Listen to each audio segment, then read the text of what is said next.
Puluhan massa yang mengatasnamakan masyarakat dan Aliansi untuk Indonesia Cerdas menggelar aksi terkait permasalahan sekolah gratis di halaman kantor gubernur. Aksi ini merupakan aksi yang kedua kalinya mereka menuntut janji sekolah gratis Gubernur Sumsel Herman Deru agar dilaksanakan. Namun aksi mereka langsung ditemui Sekda Pemprov bersama Kadis Pendidikan Sumsel. Koordinator aksi Ruby mengungkapkan mereka menuntut sekolah di Sumsel tidak berbayar karena sekolah di Sumsel ini masuk sekolah saja sudah berbayar dan sekolah pun juga menarik uang SPP.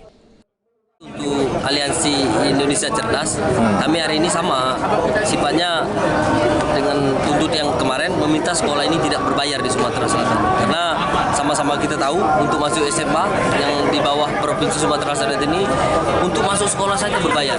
Dan hari ini sekolah juga menarik SPP. Kami ingin sesuai dengan undang-undang bahwa dana pendidikan ini harusnya 20%, minimal 20%, tapi hari ini tidak sampai 10%. Jadi kami bingung dengan tindakan Gubernur Sumatera Selatan ini, apakah mereka beranggapan bahwa orang Sumatera Selatan ini orang kaya semua atau seperti. Sementara itu, Sekda Provinsi Sumsel Nasrun Umar mengungkapkan yang mereka perjuangkan tersebutlah dijawab dengan surat edaran dari Kepala Dinas Pendidikan per tanggal 16 Mei lalu kepada MKKS, SMA, SMK dan kepada seluruh kepala SMA dan SMK tentang tidak boleh ada pemungutan tersebut.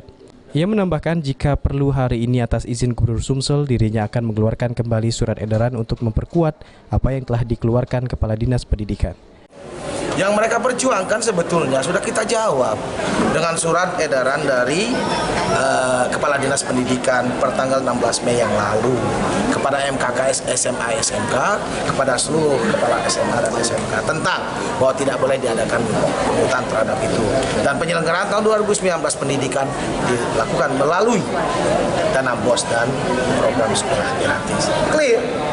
Hanya saja apakah ini belum tersosialisasi kepada mereka, ini yang menjadi persoalan.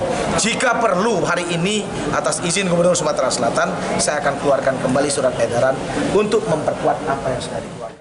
Heru Wahyudi, PAL TV.